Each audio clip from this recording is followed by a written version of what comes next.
Well guys, another project. It's getting to be that time of year. So these units have been sitting out here for 4 years from what I understand, here at my mother-in-law's place, and we're gonna do 2 videos, one on each one of these units. I think we're gonna start with the snowblower. So yeah, let's get started. We're gonna do an overall inspection and see what it's going to take to get this puppy going. What is this?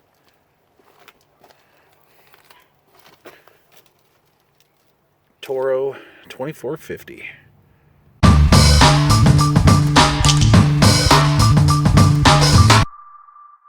So like I said at the beginning of this video, this snowplow's been sitting outside in the elements uncovered for about 4 years, and one family member told me 5. They've been uncovered, but they're kind of in a shady area, so it's not too sun damaged. I'm not really seeing anything that's been affected by that.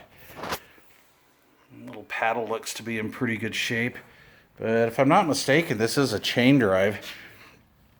So before I start it up, I'm going to check a couple things. I'm going to see what this chain drive assembly looks like in here. And I've actually never worked on one of these, but hey, no big deal. It's a learning experience.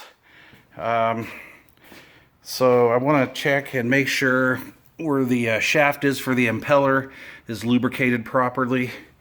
Does it have any gas in it? I hope not. I'm going to say no. That's good. Hopefully they ran it out of fuel before they put it away for storage. And this is an electric start model. Model number is 38419. And we used to call these Toro snow pups. My dad bought one of these right when they first came out.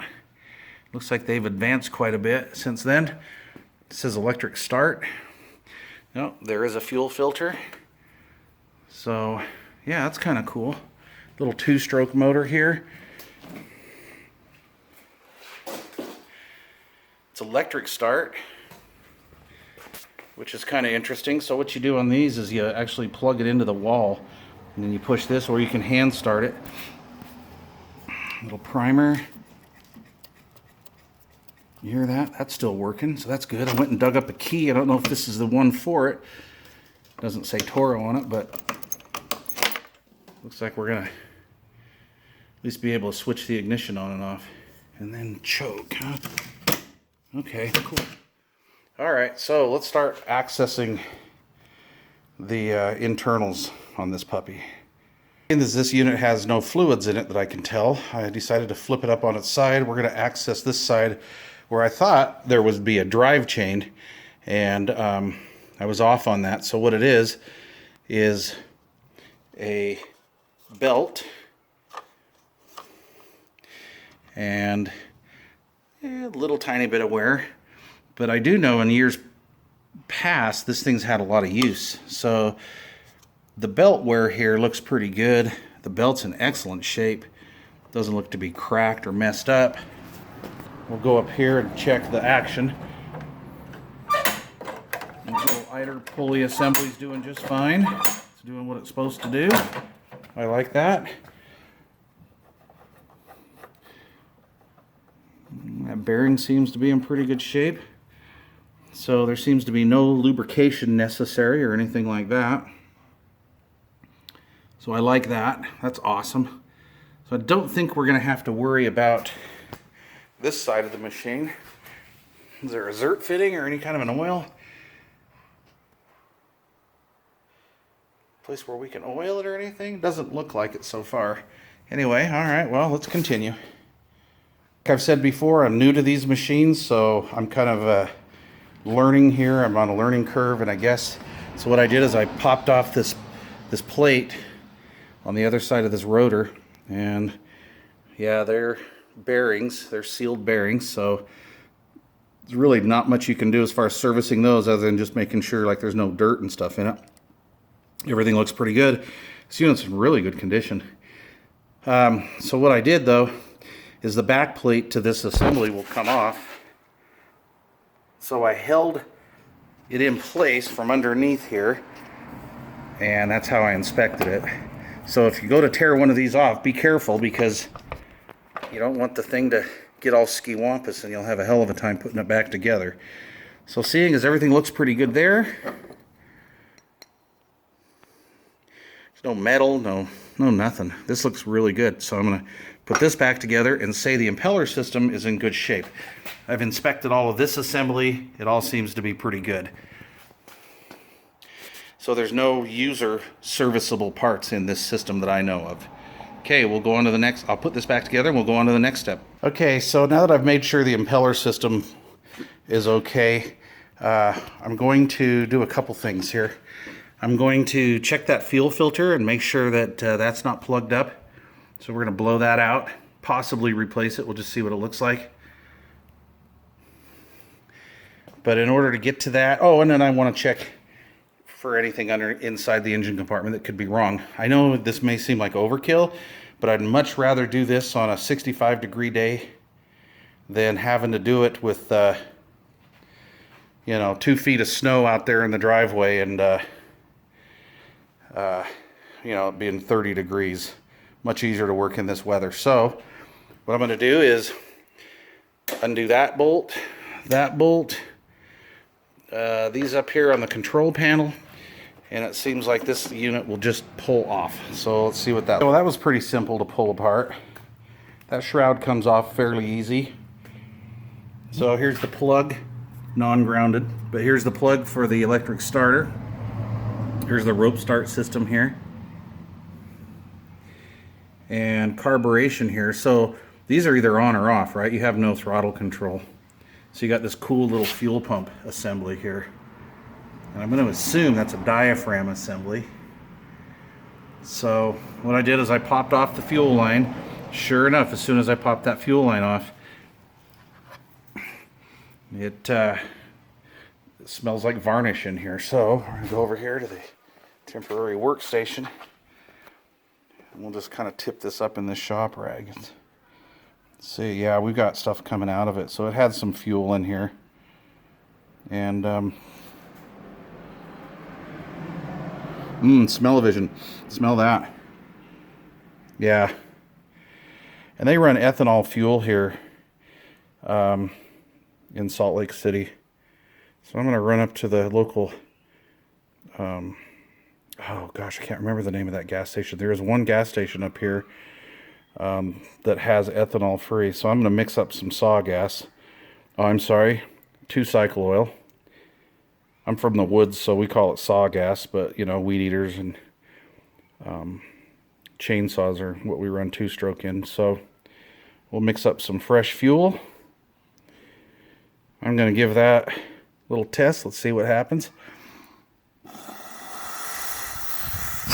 Oh yeah, that fuel filter's flowing through just from the taste. Oh dude, they're putting premium in here. Good stuff. Anyway, so that's going to be okay. I'm not going to really worry about changing that fuel filter. A little bit of varnished fuel in there. I think what I'm going to do is I'm going to mix up a fresh can of saw gas. We'll get in there. I don't really want to take this assembly apart, and there's really no way to do that. I don't, with it being 2-stroke mix, I'm not really worried about anything getting dried up or getting deposits in there. I think more than anything, it'll just kind of be a little bugger to get started, and after it clears out, I think everything's going to be all right. So yeah, I'm going to put this sucker back together, and we'll go from there. Looks pretty good too, by the way. Everything physical in here is tight. This is all kind of neat. I'm kind of actually impressed with the construction of this little unit. I kind of laugh these things off. I use a big old Aaron's 2-stage. Never really wanted one of these little buggers, but this is kind of cool. They're not as cheesy as I thought they were. The construction, the build on these things are actually pretty nice. Yeah, quick FYI here while you're reassembling this. The way this top piece and bottom piece kind of clamshells together, there's kind of a metal framework that goes around here. And it just kind of floats around in here. So the best way I found, so I could pull this clamshell assembly together to install these factory bolts, was I just pulled back on the starter cable a little bit and then pinned it back there. And it actually brought all this bracketry up here so I could tighten it up. So I'm sure a lot of you guys know this, but whenever you're reassembling something, just get the screws started. You know, don't cinch them down, just get them started. And then it makes reassembly much easier because we may have to work on these a little bit here in the handlebar assembly. So let's try it. And I'll just put my hardware in a cup. See if I can do this with one hand. Yeah, I should probably use a tripod. Yeah, I'm gonna have to diddle with this with both hands. So anyway, we're gonna bring all this up, line it up, then tighten all this stuff down. And I think we're gonna start this puppy up. Get it? Puppy, snow pup. Yeah. So let's see here. I'm going to pull the choke out. I'm gonna hit the primer. Let's fill up.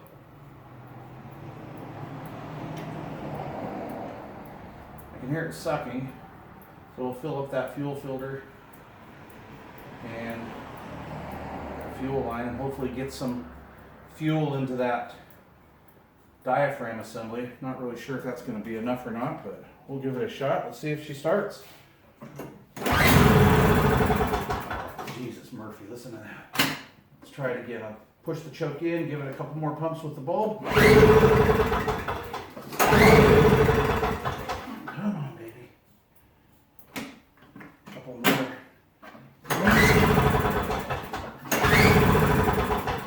Come on. Oh, there she goes. Okay, let's get rid of the choke.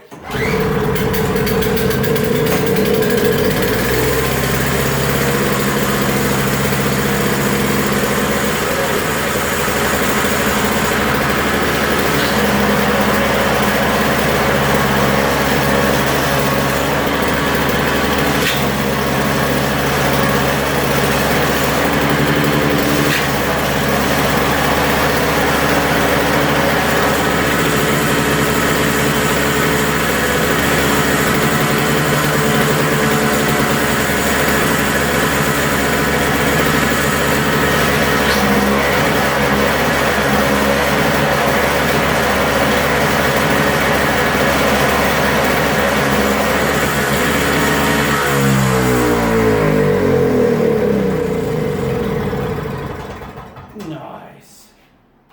Sweet.